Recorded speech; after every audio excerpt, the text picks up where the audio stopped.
You're watching K News HD.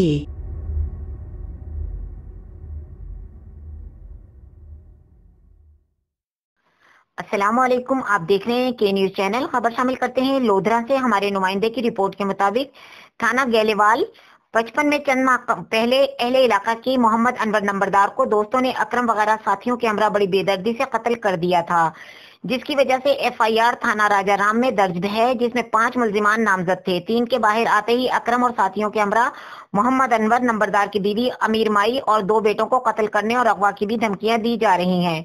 Bursa की वजीर आजम इमरान खान और वजीर आला पंजाब उस्मान बुजदार से अपील है कि इनको इंसाफ दिलवाया जाए।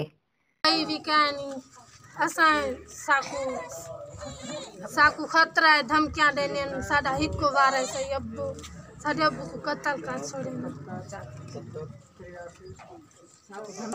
असा रोन्या खणे रात नहीं है अब्बू साडा वारे से साडे भाई भी कहनी और साडे चाचे हैं उन्हें को कत्ल करना चाहने रोज दिन तक कासा कूड़ियां देने साकू ही मारना चाहने रात दिन साडे घर पुलिस बड़े खड़े हथू साकू धमकियां देने पीऊ को साडे कुमारी ने हथू साकू धम